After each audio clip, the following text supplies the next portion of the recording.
Today, my guest is someone who redefines what it means to live an intentional and impactful life.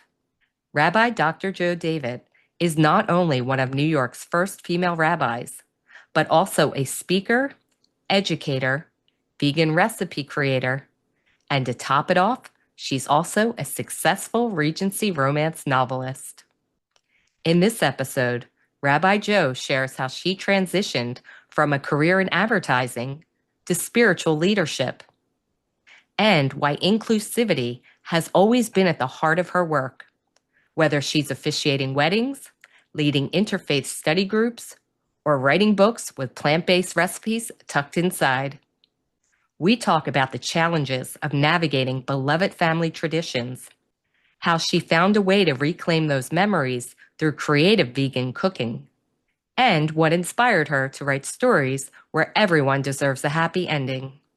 You're going to love this conversation on faith, food, fiction, and finding your purpose in every season of life. Let's get the party started.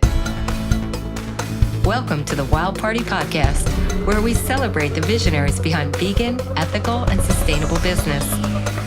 In each episode, we'll dive deep into their journeys, uncovering the why behind their mission-driven business. I'm your host, Stephanie Lahart. Tune in with me for passionate discussions about overcoming challenges, innovative marketing strategies, and the power of using business as a force for good.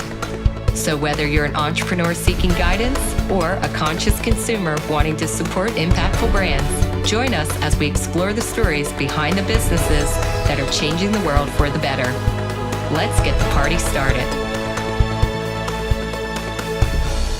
And today, I am delighted to welcome to the podcast Rabbi Dr. Joe David. She is an entrepreneur in the truest sense of the word, having so many different aspects of her life. I just told her in our pre-conversation, I feel like this needs to be a 4-hour podcast because not only was she one of the earliest female rabbis in New York, she has gone on to have many different aspects of her career develop and be successful, from being a rabbi to being a speaker to now being a romance novel writer, which, by the way, was always my dream. So we're going to have to talk about that a lot.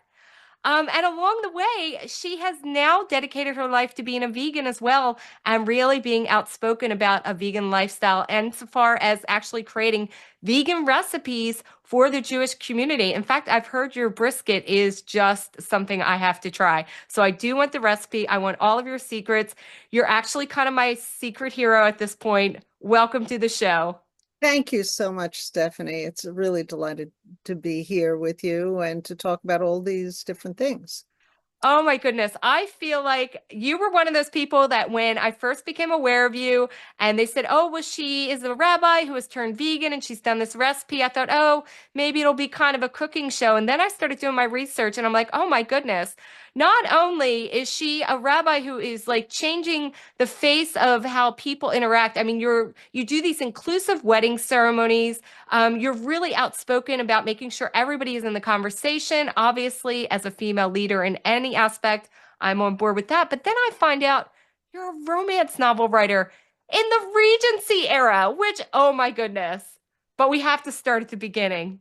Okay. First, what led you in your life to decide the Jewish faith is so important to me? I want to be a rabbi and I want to help further the word and bring this into people's lives. Where did that all start from? Because back in the day, this was a bit more of a challenge and not as accepted. That's absolutely true. When I was growing up, I grew up in Brooklyn, and my family was not religious. My grandparents with whom we lived were immigrants from Ukraine. And my grandfather was a communist. He was a colonel in the Red Army. And he actually defected. My grandmother, who must have been about 20 or 21 at the time, was very disenchanted with communism. And she said, this isn't real, true communism. We need to go to America. And they did. They went with he defected and they went with their whole family and came here in the early 1920s. And, I knew my grandmother when she was older, right? She was my grandmother. And I never thought until very recently that in the early 20s, she was only 19 or 21. And it made me have a completely different idea about who she was and where I come from. Because I always wanted to be out there, be on the cutting edge, do something new, do something different, uh, be visible. You know, at a time when in the 50s, when I was growing up, women were not visible. Um, and I realized that my grandmother was, that's what she was. You know, she was a groundbreaker. She understood that they needed to get out of Ukraine and get away from the pogroms if there was going to be any type of life. So in my growing up, I think that both, but my mother too. My mother, after she got married, went back to college and got a bachelor's degree. She was Phi Beta Kappa at Brooklyn College, and then went on and got a master's in guidance and was a guidance counselor for most of her life, and was always trying to think of new things to do. And so I think I come from a line of women who see themselves somewhat differently in the world, who I don't think they would have put it this way, but I'm putting it this way. I think they were groundbreakers. And without even realizing it, maybe there was no language like that when they were growing up in the 40s and 50s.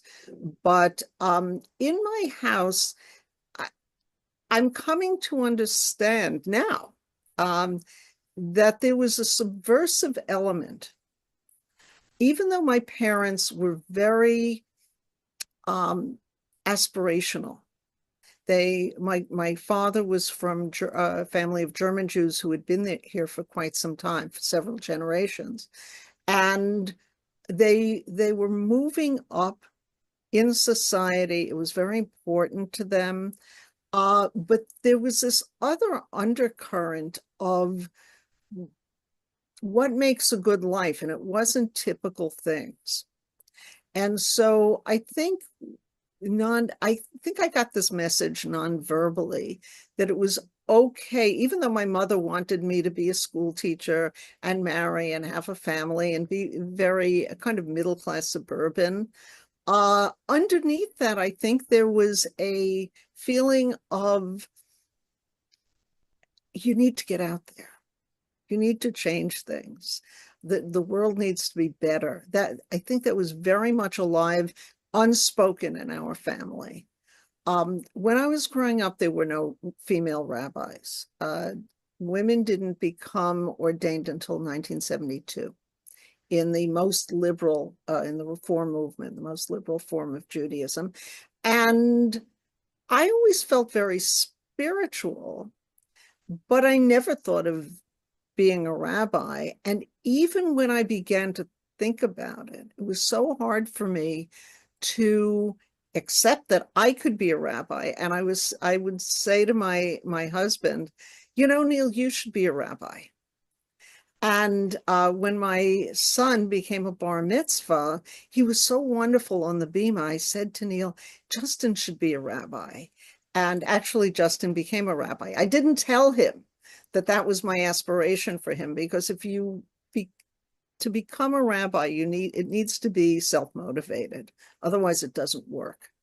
So I never told him, but I was so delighted when he told me he was going to go to rabbinical school.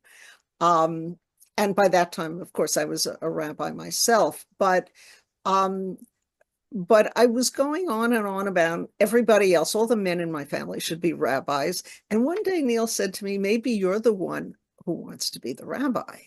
And I said, oh, no, no, no, no. But actually inside, I was saying, yes, yes, yes, that's what I want. And it happened because we were living in San Francisco. And it was a very different kind of Jewish experience for me. I grew up in New York. I grew up in Brooklyn and then later on Long Island, and uh, have spent most of my adult life living in Manhattan. So it's New York is Jewish, whether you're Jewish or not, it's Jewish. And when we went out to San Francisco, it was different. It has a much smaller Jewish population. I had never lived any place where I was not in what I felt was a majority. Uh, Even though, of course, Jews are not a majority, but New York is the largest Jewish community outside of Israel. And so there is a feeling in New York of being surrounded by Jewishness. But in San Francisco, it wasn't like that. And the things that I took for granted about being Jewish, even though I wasn't religious, weren't there. And so, and I wasn't meeting anybody. We were in business. My husband and I were in business together. We had an ad agency. And I started to go to synagogue because I thought I'll meet Jews in a synagogue. I wasn't meeting anybody Jewish. It felt very strange. And I found the service, even though I'd been to synagogue before, but I'd never gone on a regular basis. And going on a regular basis, I was confused about what was going on. I didn't speak Hebrew. Even though most of the service was in English, it didn't make sense to me. But I had made a commitment to myself to go. And for an hour and a half, I had to figure out how to distract myself because I just couldn't follow what was going on. And so I started analyzing the service the way one does when one is in marketing. This works, this doesn't work. And I found myself thinking, well, if I were the rabbi, what would I be doing? Your product is Judaism, you're delivering it through this service. How do you do that? And how do you do it so people like me understand what's going on? And one day I found myself thinking, I could do this.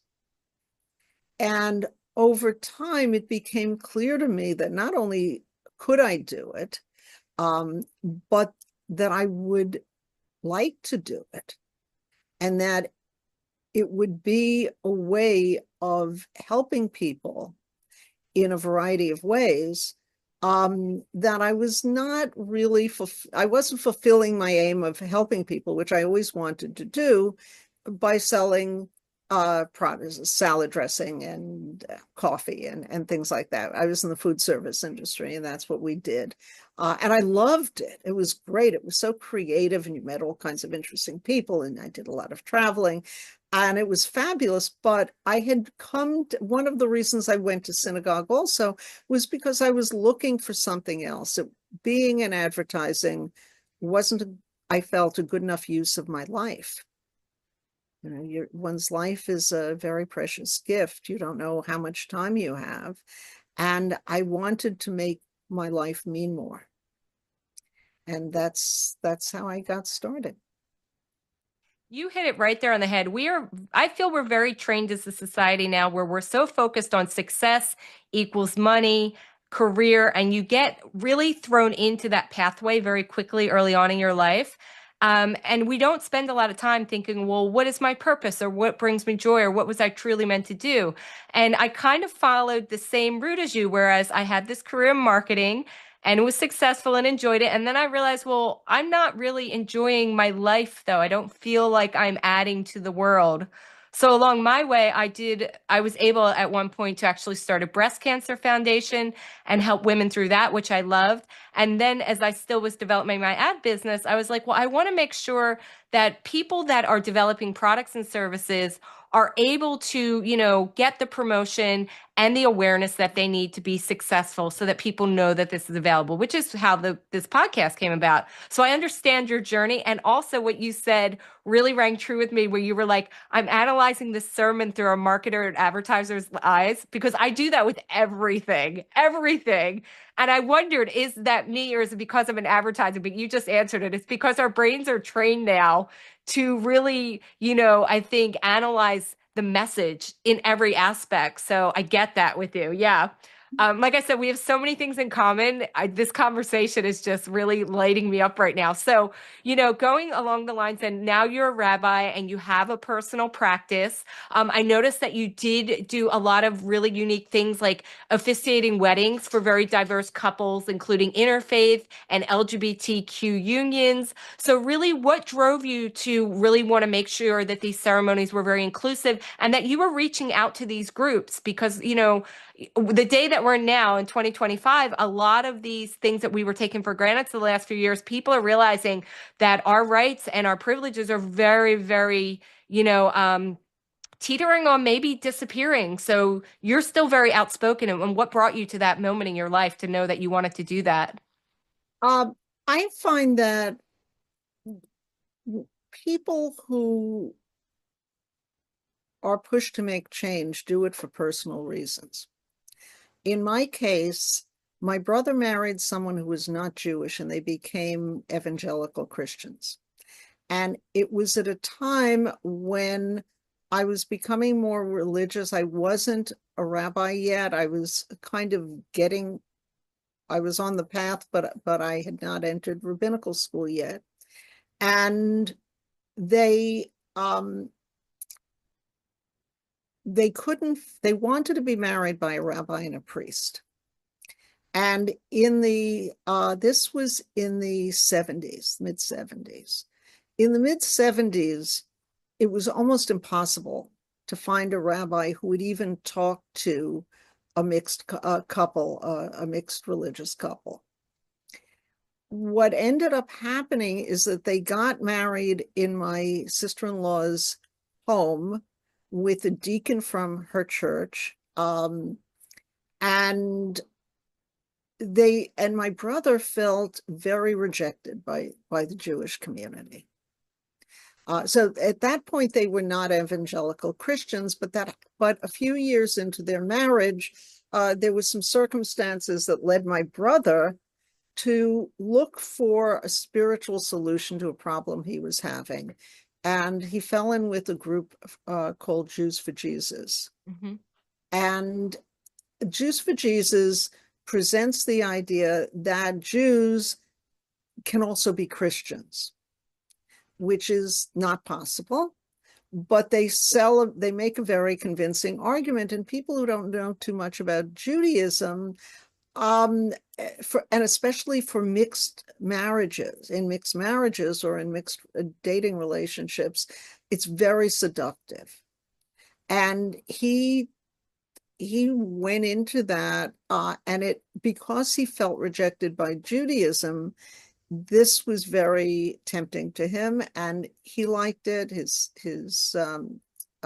wife got involved in it. Before we know it, they're evangelical Christians who were turning to the rest of my Jewish family and saying, you would be so much happier if you invited Jesus into your life.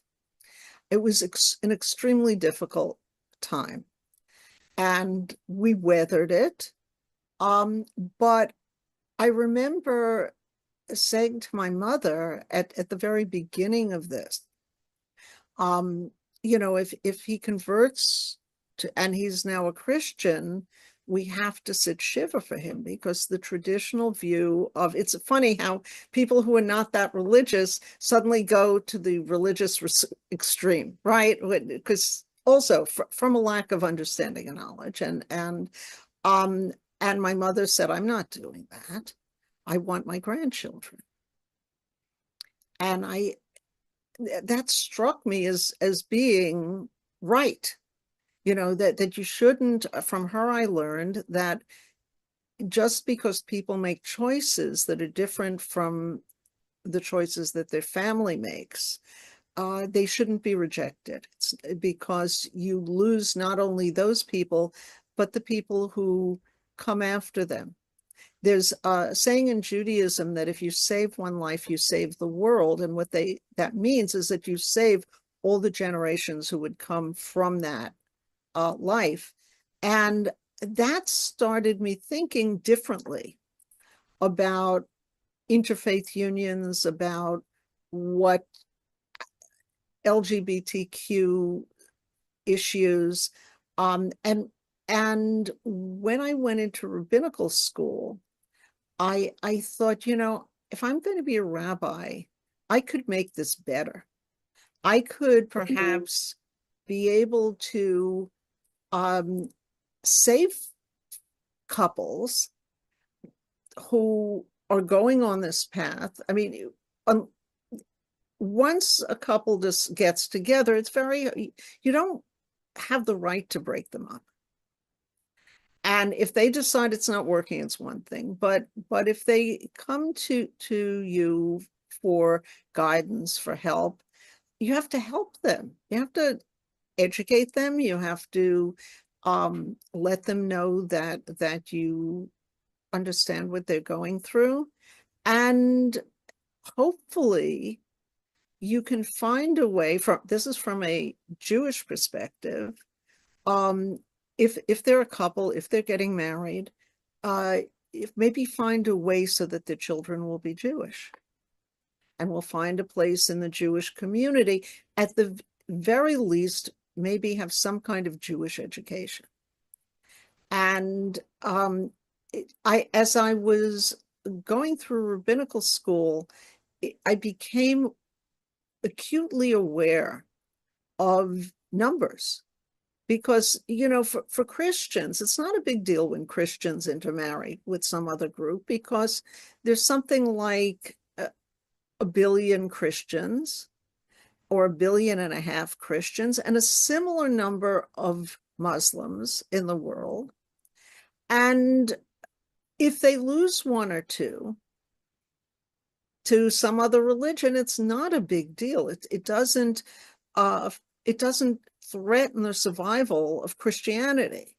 But Judaism, at the best count, there are about 16 million Jews in the entire world. And when we lose one, proportionately, that is a tremendous loss. So it becomes, what often will happen when an interfaith couple comes for counseling is that the Christian, or not usually the Muslim, usually the Christian, in my experience, the Christian partner will say, well, so and so said this minute, at the minute our minister said he has no problem with this. Well, yeah, he has no problem with this because it's not, first of all, Christians are the dominant religion in American society. We basically live in a Christian society, and any minority group that wants to raise its children within their cultural context and their religious context is fighting an uphill battle against both Christianity and assimilation, secularism, all three. And it's really hard to instill a strong minority value and minority identity in a child who lives in the world. I mean, that's why very religious, I don't like to use the words traditional or religious, but religious groups that stay to themselves and keep in their own communities and have their own schools and have their own social programs. The reason they do it is because from their point of view, that's the only way that you can keep the children within this minority culture. And it's not only Judaism. We have many minority cultures that operate that way in America. And Christians don't, they don't worry about it.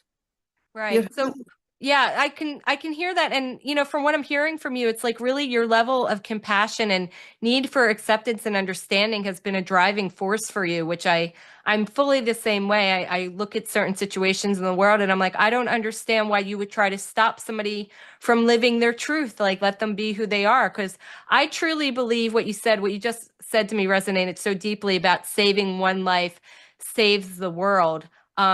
and not only with people but also with animals and with nature too. And that was the other thing that really spoke to me when I got introduced to you, that they said, well, she is a rabbi and she leads these inclusive services, and she also in her life now has decided to become a vegan and publish these vegan recipes, which I was like, oh, because one of the things for me being a vegan, because now I've been vegan for 10 years, prior to that vegetarian, is the fact that, food is part of culture. It is part of familiar celebrations. It's ingrained in a way so you can't just walk up to somebody and say, you are not allowed to eat this anymore, because food has many more connotations, more than nourishment.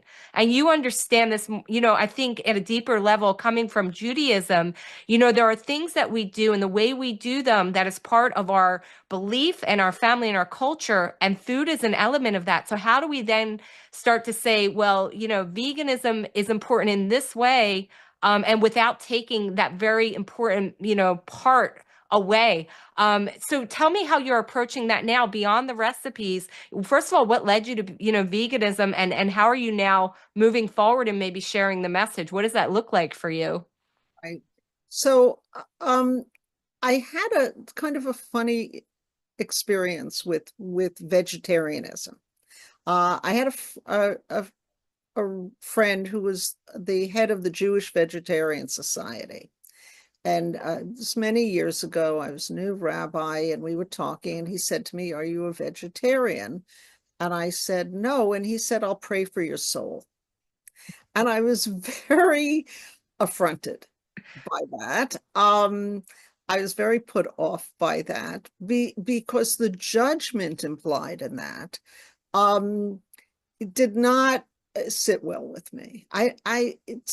There's enough judgment in the world. I strongly feel that it's very important to try to detect that in ourselves and not to judge people, right?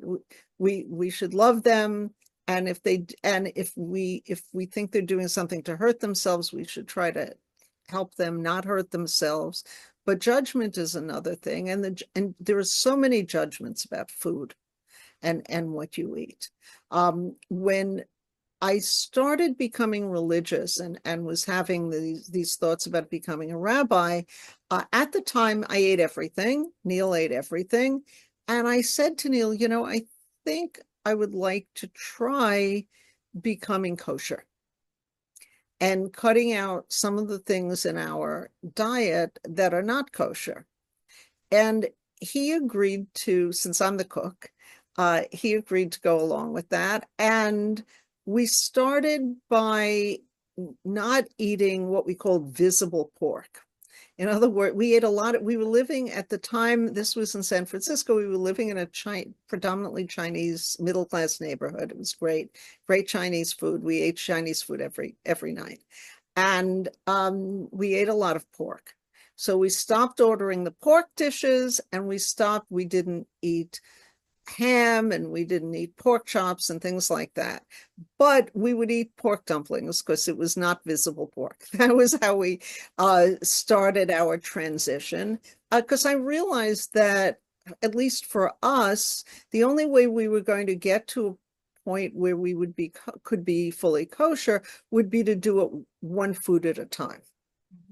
And so that's how we started. So I had the experience of going from one type of eating and one type of diet to another over a period of years, actually. And I have to admit that the last thing to go that was not kosher for me was lobster. I spent 4 years telling myself that I could order lobster if I wanted to, but I didn't. I mean, that was until I finally said, okay, no more lobster, because my understanding was that once I said no more, then it was no more. I didn't think for me, I didn't want to have the kind of diet where I cheated, which people will do, and in Judaism, you often had people who kept kosher at home, but they ate in Chinese restaurants and they would eat shrimp and things like that, non-kosher food out. And that was another kind of keeping kosher, which was fine with me. I don't judge it, but I didn't want to do that.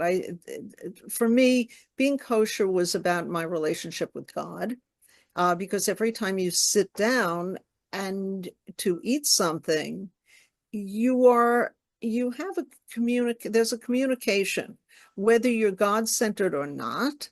The food comes from, especially here in the United States, from most of us who are urbanized, it comes from a place you didn't grow it. It comes to you because you are privileged enough to have enough money to buy it, to prepare it, to sit down and eat it. It's a tremendous gift. And so there is a kind of respect that you have to have for the food that's in front of you. And because of that, I felt that if I said no shrimp, there was not going to be any more shrimp. What started to happen about 8 years ago, I suddenly found myself thinking that I didn't want to eat anything with a face.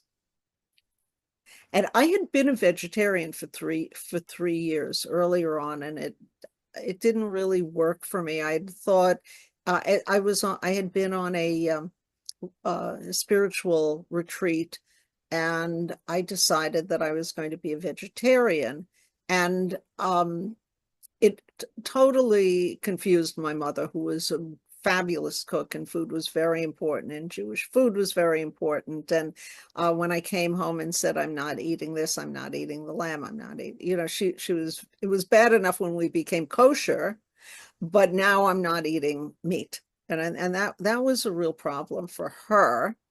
And every time we had a family dinner, we would have long discussions about the menu. And she would say to me, and why are you doing this? She really couldn't quite wrap her mind around it. But when I came out of becoming a vegetarian and started eating meat again, there were some things that I didn't eat anymore, and lamb was one of them. And it was because the thought of eating lamb and what lambs are, it just, I just couldn't anymore. And that seemed to be growing, that feeling. And I remember going to seeing a movie, specifically going downtown to see a movie um, about the animal processing industry. And I was horrified. And in my mind, there was a little voice that said, this is going to happen. You're on this path. And I was fighting it because because I knew that it was going to be such a major change, not only in my life, but in Neil's life and in our family's life. And I went to the doctor, and she said to me, I have type 2 diabetes, and I've always had a problem with my weight. And she said to me, if you went on a plant-based diet, you could, what she's told me was, you can turn your diabetes around. I found that was true for about a minute, actually, once I became, but it did help me. I lost over 30 pounds. And I kept it off. Suddenly, something I had never been able to do as a vegan, eating a very satisfying diet, I was suddenly in control of my weight at a level that better controlled my A1C, and seemed to give me more energy. I was no longer obsessed with food, and I was very happy with it.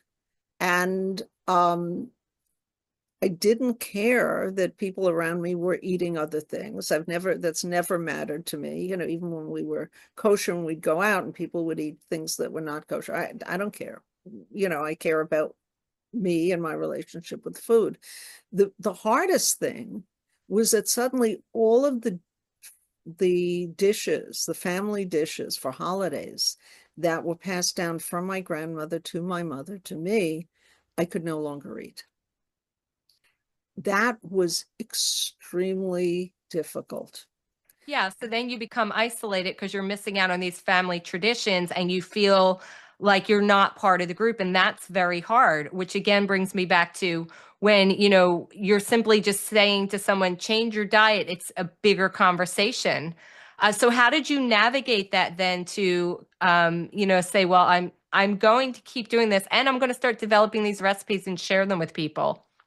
Well, the first thing I realized, I joined a couple of Facebook groups for vegans, and some were better than others, but it was helpful for me to see what people were doing. I didn't know anyone else who was a vegan. Neil was a vegan not by choice. I didn't care what he did when he went out, when he was at work or outside, but at home we were vegans.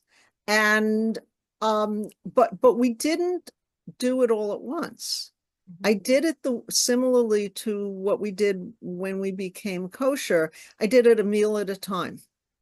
When I chose breakfast, I thought breakfast, because for some reasons breakfast is the hardest meal for me.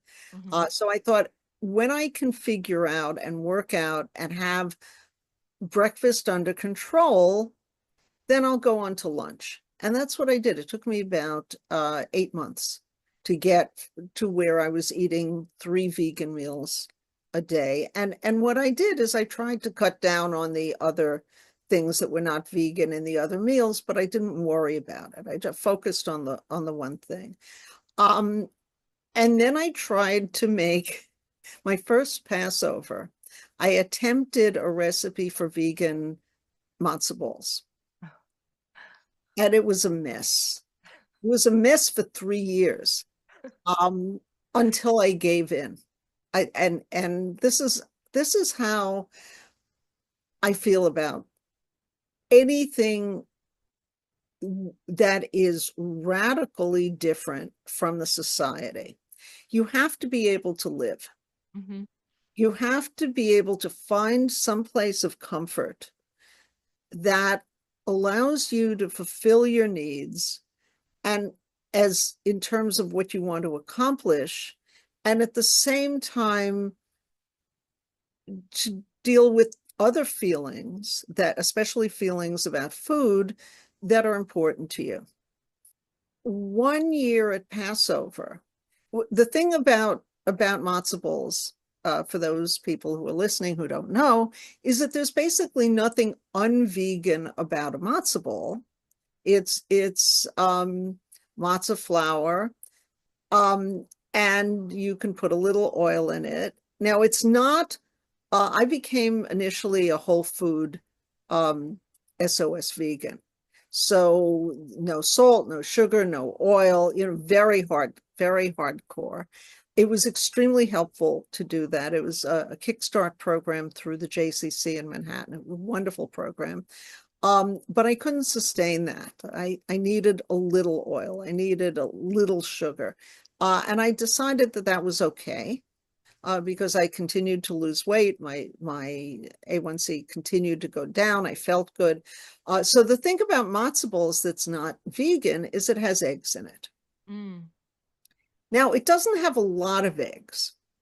It has maybe 2 for a whole batch of matzo balls. So one matzo ball has a dusting of egg, you might say. And I decided that I would give myself permission on Passover to eat one matzo ball, one regular matzo ball that has a little egg in it. And that for me, that was the way to stay connected to this recipe that was very, very important in our family, and not to feel left out, and not to continue to beat my head against the wall with this vegan matzo ball recipe that never worked out. Mm-hmm. I mean, for me as a cook, I think the worst thing is when you have a recipe that's supposed to work and you do it over and over and over and it doesn't work, and then you're so frustrated. I decided that I didn't have to be frustrated, that I could have a matzo ball, even to go crazy, two matzo balls once a year. And that's kind of how I managed it. But I also decided that I was going to try very hard to develop recipes that would be traditional and vegan. And that and my jackfruit brisket is the case in point, because initially jackfruit, I never ate jackfruit. I had no idea what it was. The first year I tried it, I got the wrong kind of jackfruit and it was a disaster. But once I learned what you have to actually use, and of course using the right ingredients helps. Um, Jackfruit absorbs, it's like tofu, it absorbs um, anything that you put it in. So if you make a good brisket sauce, which is all vegan, and you put the jackfruit in it, and it's all nice and shreddy and everything. It's like a shredded brisket. And it's wonderful, and it's very satisfying to make and to eat at holiday festivals when I would have been eating brisket. So now I can eat brisket too. Yeah, and that's exactly it, especially what we're seeing in the food market now, where, they're developing so many of these meat alternatives. And then I will have, friends and family with me around the holidays like, well, why are you just eating something that's a replicant of meat? If you want meat so bad, just eat it. And I'm like, no, I'm just partaking in this so I can still be part of the family and not feel like a weirdo outsider. Because, you have those, you want to feel included. Like as human beings, we have that internal need always to be part of some group. It usually starts with the family unit, right? And to feel like you're not part of the family is really isolating. I struggled a lot in the beginning, just feeling like very awkward around my own family. I didn't want to go home for Thanksgiving. I didn't want to be around for these dinners that were centered around things like turkey and ham, like you said, because I felt ostracized almost. But now, my family was always very, very much supportive of me. They didn't make me, they weren't mean to me, but I felt other. So when I hear, people like you that are developing very traditional, maybe even culturally based recipes, I'm like, yes, this is what we need. So then we can still show up to the table and still feel included and not feel other, because that would make it harder to be in the world and as a human. So, with that said, you brought up the holidays and we're talking about Christmas, and I have to bring this up. You wrote a romance novel that had a Christmas title or theme, which I'm telling you right now, I was almost late for our podcast because I started reading one of your books on Amazon right before we got on.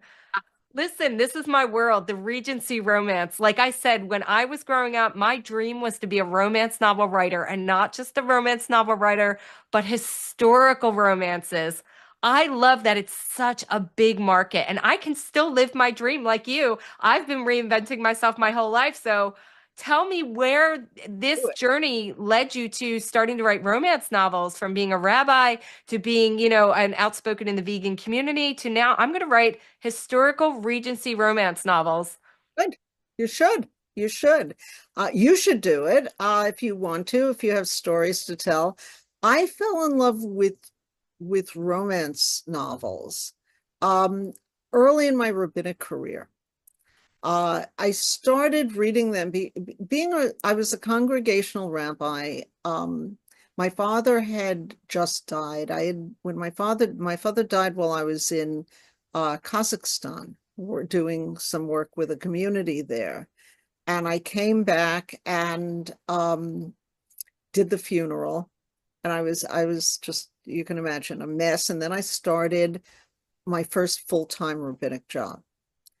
And it was in a very difficult situation. And I needed to find something that I could read that would just take me out of my situation. And I thought, well, romance, nothing bad ever really happens, or if it happens, it always has a happy ending. So I started reading Barbara Cartland romances, and I kind of graduated into other things. And I've been a professional writer all my life, but I had never been able to write a novel, anything of novel length. I couldn't quite sustain the focus. And even if you're writing short novels, and you can get away with writing 50 or 60,000 word novels these days because people seem to prefer that. Yeah. Um, that still requires a good 8 to 12 weeks of work every 6 days a week. It's a lot of work. It's very, very focused for the first draft. We won't even talk about the editing, but the first draft is a lot. And I I could never do it. I could never sustain it. Um, I guess it was around 2010. I decided that I was going to blog every day um, to lead up to 9/11, the 10th anniversary of 9/11. I had struggled with PTSD after 9/11, and it was very difficult. And I was by 2010, I was coming back to myself. And one of the things that I found was that I miraculously, the thing that I could not do before that, I could suddenly sustain writing every day, writing 1,000 words every day. And that's what I started. I did that. I did it for an entire year, marking every single day leading up to that anniversary. And after that, I wrote a novel. Curse of the Ravenscroft Brides is coming out in a couple of days. It's the first novel that I wrote. It's the third novel that our imprint, Pinfeather Press, has published within the last 11 months. And it's about a man who can turn into a raven at will. It was an idea that came to me in a dream.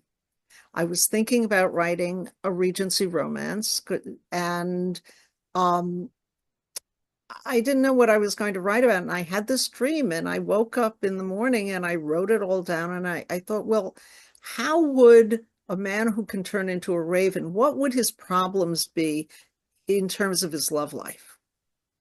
And that's what Curse of the Ravenscroft Brides is about. It's actually two novels. This is volume one. Volume two will be out in June or July.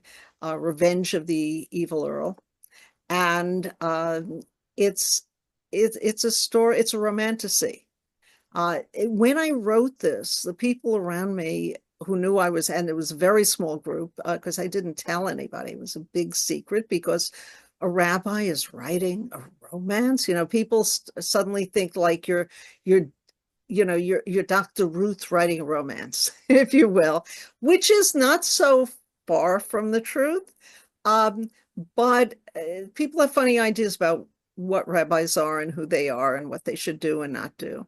And it was my story to tell, and I told it in a way that I wanted the reader to understand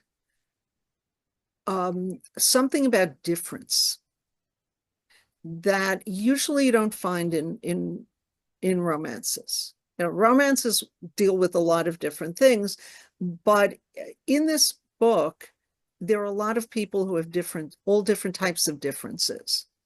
And the story deals with how for some people, those differences are wonderful, and for some people, they're not.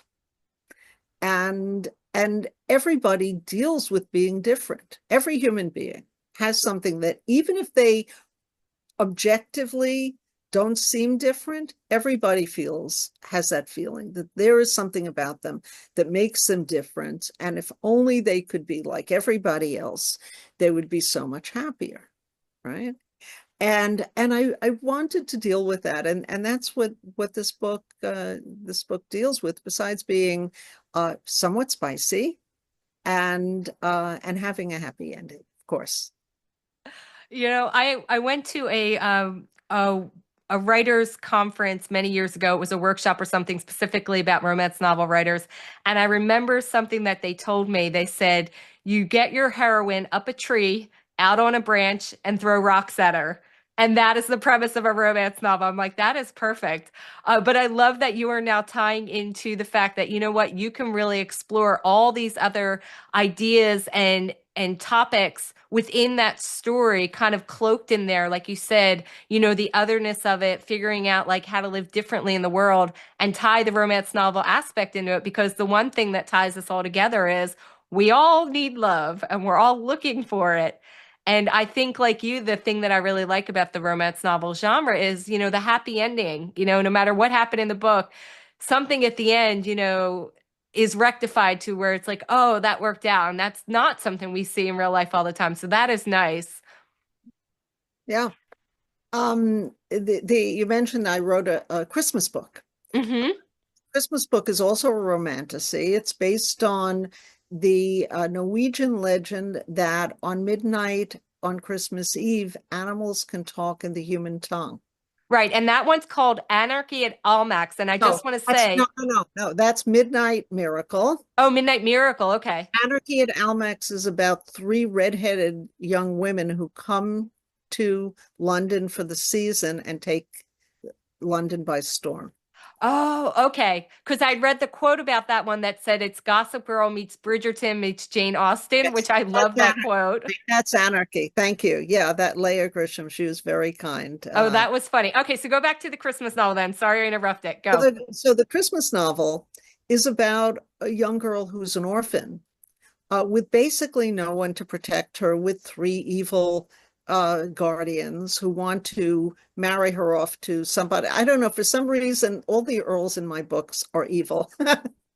um, I'll have to think more about that. But the they want to marry her off to this very disreputable earl who's going to share her inheritance with them.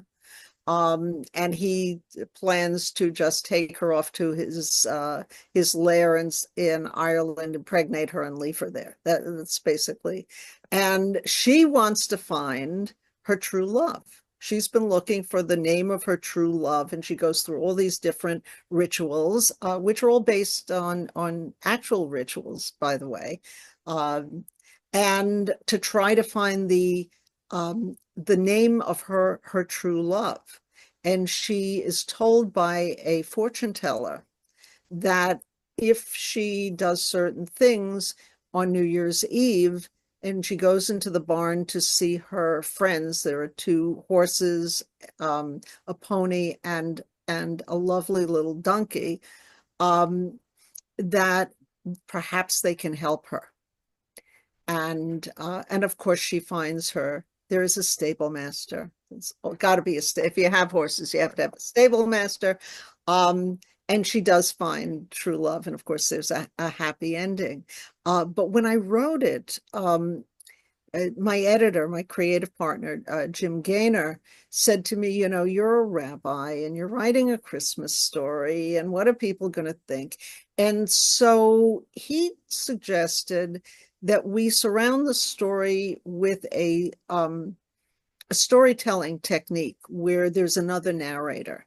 Mm. It's like in the, you know, in the Princess Bride, Peter Falk comes and he's reading the story to Fred Savage, his grandson, and then you see, and that's kind of the technique that we use for this book. I wasn't convinced that we needed to do that, but Jim is right 99 out of 100%, sometimes 99 out of 100% times. So we did that. And so there's this nice little frame around the story that where someone else is the narrator rather than Nola. But all of my books have book club discussion questions. They have glossaries of Regency terms, and they all have recipes. And the recipes are either they're vegan or I give vegan alternatives, because nobody this drives me crazy. There are some other authors who put recipes into their books. Nancy Atherton, who writes the Aunt Dimity stories, which are wonderful, cozy mysteries, always has a recipe, usually a baking recipe in the back. But then no one thinks about vegans, and vegans feel really left out. And most of the time, you can make a recipe vegan with a non-vegan alternative. Sometimes it's easier. I mean, obviously, if you're going to do a joint of ham, you can't do that, right? But one gets to choose what recipes goes into the book. And so I have chosen to always feature recipes that are either vegan or vegetarian, which can be made vegan, so that my readers have a lot of options. And I'm hoping that we also have all these recipes on my website, nolastjames.com. And we're actually reissuing Midnight Miracle for Christmas again, for the holiday season, this year with more recipes. That's fantastic. I didn't even pick up on the recipe part, just becoming aware of you in the last week. So really, when I looked at your website, I did see the area that you were talking about fashion and then about the Regency era. And I was like, oh, this is great. It's like educational too. So she's teaching the readers, like, what the true history behind some of this. And now that you're telling me, oh, there's also these vegan recipes, I'm like, oh my goodness. Literally, you're my favorite person, because you're right. I would read other books, they would have recipes, and there would be most of them I would never make. So, wow, you're just filling me so much joy right now. It has been such a delight to speak with you, Rabbi Joe. Oh my goodness. You are like, I don't know, you're my hero right now. You're living the life I want to live. So I have a couple more years to catch up to you. I still have time. There will be a romance novel in my future as well. But in the meantime, I'm going to read all your books. As I advise all of our listeners out there, please go to her websites to check them all out. Of course, if you want to find the books, she writes under the name, which is Nola St. James. And you can find that website at nolastjames.com. And then your rabbi website, what is the website for that one? RabbiJoeDavid.com. RabbiJoeDavid.com. So please go check out both of them. This lady is just a wealth of information and just really, a guidance in the way. It's a beautiful way to live a life. And thank you for that. And thank you for sharing your story. I appreciate it. Thank you so much, Stephanie. It's been so much fun talking to you. I really have enjoyed it. Thanks for listening to the Wild Party Podcast. If you're an entrepreneur or professional who would like to be on this podcast, please visit boomtownmarketing.com and click on podcast. We believe that every business has the potential to change the world for good, and we want to support our community to help make the world more ethical, compassionate, and sustainable for all future generations to come. And if you're looking to build your business, no matter what level you're at now, request your free marketing consultation at boomtownmarketing.com and click Get Started.